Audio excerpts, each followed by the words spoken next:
کہ وہ ایک دفعہ بیوہ ہوئی, اللہ کی قدرت دوبارہ شادی, دوبارہ بیوہ ہو گئی. تیسری دفعہ جب ان کی شادی ہو رہی تھی لوگ مذاق اڑا رہے تھے, بس کرو یار, 2 دفعہ بیوہ ہو گئی, اب آرام سے بیٹھو. اب وہ بیوہ تو کوئی بھی ہو سکتا ہے, جوانی میں بھی عورتیں بیوہ ہو جاتی ہیں. تو اب دیکھو لوگوں کو تکلیف ہو رہی ہے, بھائی یہ اس کا ہیڈک ہے. اچھا لوگ اس سے شادی کرتے ہوئے ڈر رہے تھے ان سے کہ میں بھی بیوہ, پھر میں نہ مر جاؤں. تو اس سے کوئی تعلق نہیں ہے. ہو سکتا ہے 2 دفعہ بیوہ ہونا تقدیر میں لکھا ہو, 3 دفعہ نہ ہو. یہاں مجھے وہ چٹکلا یاد آتا ہے, وہ ایک آدمی نے, ابے چھوڑو چٹکلوں کا بھی, قرآن کو فوکس کرتے ہیں. آخر میں چٹکلے ہو نا, یہ صحیح ہوتا ہے, درمیان میں ہی آ جائیں تو پھر سارا موضوع چینج ہو جاتا ہے. اتنے اچھے احکام بیان ہو رہے ہیں قرآن کے, آگے اس کو آپ نے لوگوں کو بتانا بھی ہے. تو اللہ نے حکم دیا کہ ڈیورس کے بعد آپ کو عورت سے کچھ لینے کی اجازت بولو نہیں ہے. ہاں خلا کی صورت میں مہر واپس لے سکتے ہو. خلا یہ ہوتا ہے کہ مطالبہ عورت کی طرف سے ہو طلاق کا, آپ تو نہیں دینا چاہتے, اچھی بلی زندگی گزر رہی ہے, اسی کو دماغ خراب ہو رہا ہے اس کا, نہیں مجھے نہیں رہنا. تو پھر اس صورت میں مرد اگر ڈیورس دے تو وہ یہ شرط لگا سکتا ہے کہ میرا خرچہ واپس کرو, خام خواہ میں کیوں کرایا خرچہ. کچھ دن پہلے ایک واقعہ سامنے آیا, ایک آدمی کی شادی ہوئی, دلہن نے پہلی رات کو بولا کہ آپ مجھے پسند نہیں ہو, میں تو کہیں اور شادی کرنا چاہتی تھی, ابا نے آپ کے متھے باندھ دیا. حالانکہ 6 مہینے سے تیاریاں چل رہی ہیں. اب کیا گزرے گی اس آدمی کے اوپر. تو خیر اس نے تو اٹھا کے پٹخنا ٹھکائی لگانا شروع کر دی. کمبخت ایک میسج کر دیتی کہ میں راضی نہیں ہوں, میرا خرچہ کرا دیا, اب پہلی رات کو بول رہی ہے کہ نئی ٹھکائی لگانی چاہیے تھی. میں نہیں کہہ رہا, لیکن اس نے لگائی ٹھکائی, غلط کیا اس نے.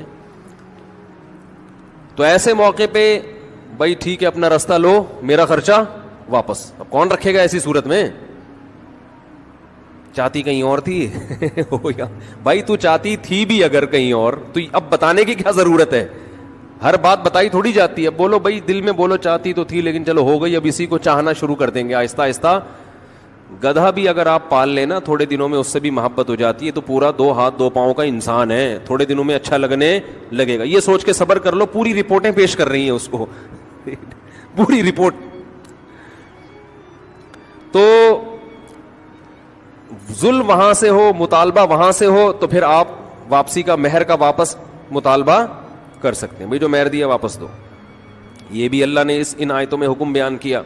میاں بیوی کا رشتہ تو ایسا ہے کہ اگر آپ کہیں نا کہ جو میں نے کہہ دیا بس وہ کیا ہے, آرڈر از آرڈر, تو بھائی اس کا مطلب آپ میدان جنگ میں کھڑے ہوئے ہیں, دشمن کی فوجیں آپ کے سامنے ہیں, اور آپ ایک فوج کی کمانڈ کر رہے ہیں کہ گولی چلانے کا آرڈر دیا تو کیا کرنا ہے.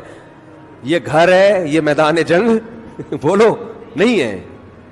یہاں آپ کا اسٹائل یہ ہونا چاہیے, آپ نے بیوی کو آرڈر دیا, گراؤنڈ ریئلٹی یہ کہہ رہی ہے کہ بھائی میرا روب اس پر بیٹھا ہوا ہے اور وہ پکوڑے بنا بنا کے خود ہی کھا رہی ہے, آپ کو ایک لقمہ بھی نہیں کھانے دے رہی. آپ غصے میں آئے, آپ نے کہا بیگم مزید پکوڑا اگر کھایا نا تو, گراؤنڈ ریئلٹی کہہ رہی ہے کہ اس دھمکی سے یہ پکوڑے کھانا چھوڑ دے گی نا.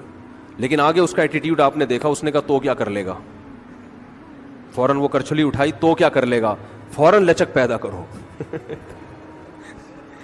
بولو تو صبر کروں گا اور کیا کروں گا. یہ کامیاب, یہ گھر کیا کیسے چلے گا, یہ رشتہ جوڑا رہے گا.